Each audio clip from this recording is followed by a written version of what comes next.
Hello everyone, senior journalist CS Rao గారు ప్రస్తుతం స్టూడియోలో ఉన్నారు. వెల్కమ్ చెప్పేద్దాం. Hello sir. Hello sir, Jogi Ramesh గారు కొద్ది రోజుల క్రితమే మనం డిస్కస్ చేసాం అరెస్ట్ అవుతారా లేదా అని.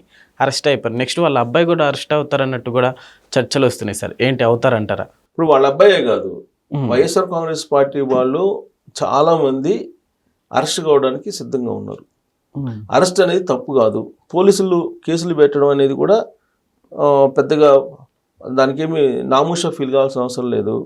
అరెస్టులో మీరు కేసులు పెట్టించుకోండి, మీరు జైలుకి వెళ్ళండి, మీకు రాబోయే రోజుల్లో కీలక పదవులు ఇస్తాను అధికారులు రాగానని చెప్పి జగన్మోహన్ రెడ్డి గారు చెప్పారు. ఇన్ని కేసులు పెడుతుంటే అంత మీకు పదవులు వస్తాయనే యాంగిల్లో జగన్మోహన్ రెడ్డి గారు ఆ క్యాడర్ని అంతా కూడా వాళ్ళు మైండ్ సెట్ చేస్తున్నారు. ఆ కారణంగా ప్రతి వాళ్ళు నన్ను అరెస్ట్ చేయండి, నన్ను ఎందుకు అరెస్ట్ చేయరు, మీకు దమ్ము అంటే అరెస్ట్ చేయండి, ఈ ప్రభుత్వానికి దమ్ము లేదు, చేతనైతే మీరు చేయండి, ఇలా ప్రొవోక్ చేసుకుంటూ వచ్చారు. ఇప్పుడు జోగి రమేష్ ఉన్నారు.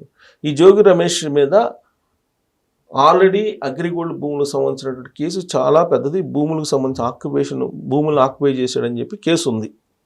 ఆ కేసులో కూడా ఆయన అరెస్ట్ చేయాల. సరే, చట్టం తన పని దాన్ని చేసుకోబోతుందని చెప్పి చంద్రబాబు నాయుడు గారు చెప్తున్నారు. దాంతో జోగి రమేష్ మరింత రెచ్చిపోయారు ఈ మధ్యకాలంలో.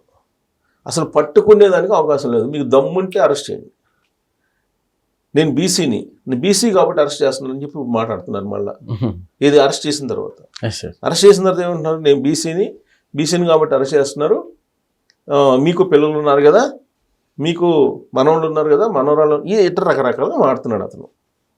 ఇప్పుడు అరెస్ట్కి, నేరం చేయటానికి, అక్రమాలకు పాల్పడటానికి, అవినీతికి పాల్పడటానికి కులం, మతం, ప్రాంతం ఏముండవు. వాళ్ళని మనం నిందితులుగా చూడాల్సిందే, ఒకవేళ నిరూపితం అయితే నేరస్తుడిగా చూడాల్సిందే. నేరస్తుల్లో ఎస్సీ నేరస్తుడు, బీసీ నేరస్తుడు, ఓసీ నేరస్తుడు ఉండడు. అలాగే నిందితుడిలో ఎస్సీ నిందితుడు, బీసీ నిందితుడు, ఓసీ నిందితుడు అనేది ఉండదు. నువ్వు తప్పు చేసావా లేదా, తప్పు చేసినప్పుడు తప్పు చేసావు అని చెప్పి ప్రాథమికంగా పోలీసులు ఇన్వెస్టిగేషన్లో తేలినప్పుడు ఖచ్చితంగా ఎఫ్ఐఆర్ చేసి అరెస్ట్ చేస్తారు. దానికి కులాన్ని ఆపాదించడం ఏంటి? ఇప్పుడు ఒక రేప్ జరిగింది అంటే తక్కువ కులం వాళ్ళు అయితే, అంటే ఎస్సీలు అయితే వదిలిపెట్టేస్తారా? నిమ్మన కులాలు అయితే వదిలిపెట్టేస్తారా? వదిలిపెట్టరు కదా. నేరమే. నేరానికి ఏమీ రిజర్వేషన్ లేదు. ఓకే, నేరాలకు రిజర్వేషన్ లేదు, తప్పులకు రిజర్వేషన్ లేవు ఈ రాజ్యాంగంలో. సో కాబట్టి ఉద్యోగాల్లో ఇచ్చిన రిజర్వేషన్ అంతే తప్ప నేరాల్లో రిజర్వేషన్లు ఇవ్వలేదు. ఇది జోగి రమేష్ గారు లాంటి వాళ్ళు తెలుసుకోవాలి. గతంలో ఏం చేశారు, కర్రలు పట్టుకుని చంద్రబాబు గారు ఇంటి మీదకి వచ్చారు కదా, దానికి బహుమానంగా ఏమి ఇచ్చారు, మంత్రి పదవి ఇచ్చారు. ఇప్పుడు నకిలీ మద్యం కేసులో ఉన్నారు ఈయన. అది ఎవరు చెప్పారు?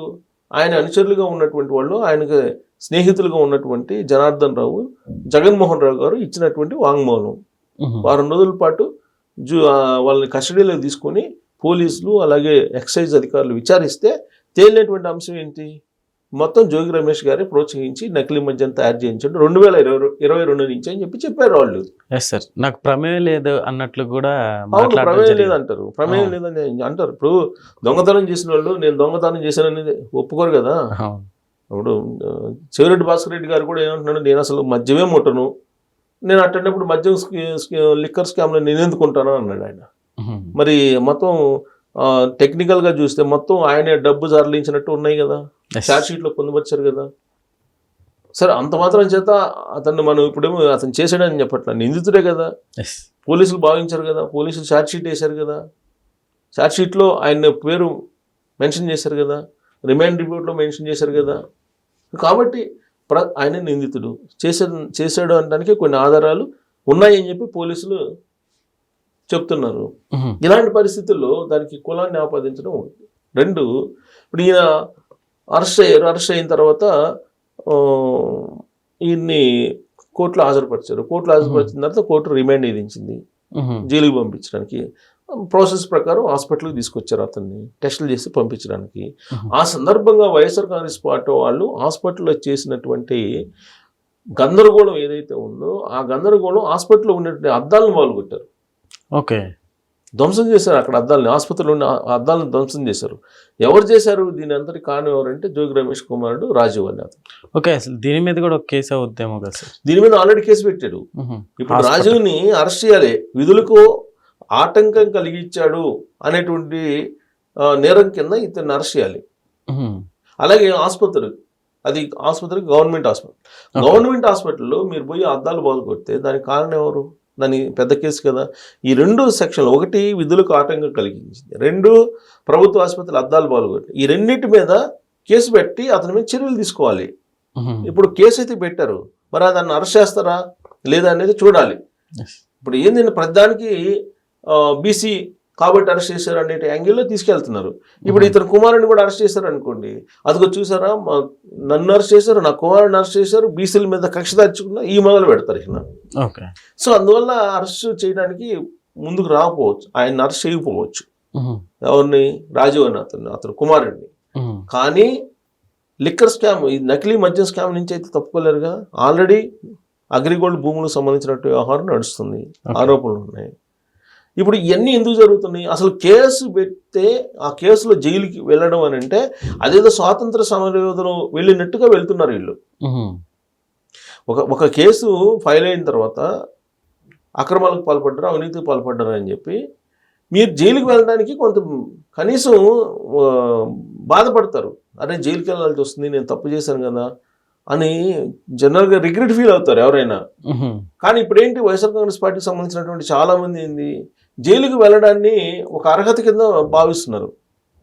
ఎందుకు భావిస్తున్నారు అంటే ఇప్పుడు జగన్మోహన్ రెడ్డి గారు జైలుకి వెళ్ళి వచ్చారు, చంద్రబాబు గారిని జైలుకి పంపించారు, అప్పట్లో మాజీ మంత్రులుగా ఉన్నటువంటి వాళ్ళని అప్పుడు జైలుకి పంపించారు వరుసగా అందరినీ వైఎస్ఆర్ కాంగ్రెస్ పార్టీ వాళ్ళు.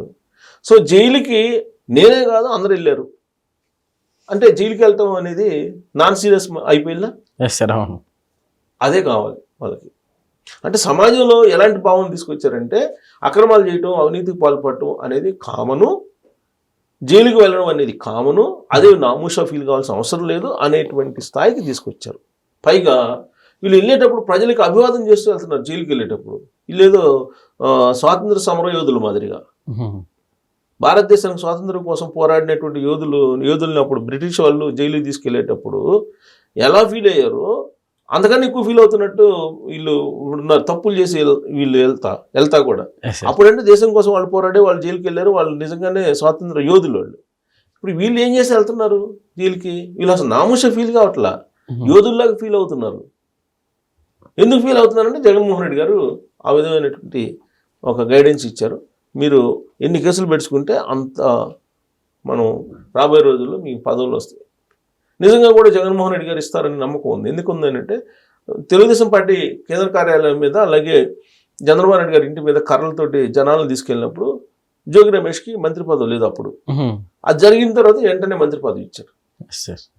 సో కాబట్టి ఎన్ని నేరాలు చేస్తే అంత హోదా ఉంటుంది అనేటువంటి ఒక సంకేతం ఏదైతే వెళ్తుందో వైఎస్ఆర్ కాంగ్రెస్ పార్టీలో, అది ప్రమాదం సమాజానికి, వాళ్ళ పార్టీకి సమాజానికి ప్రమాదం ఇది.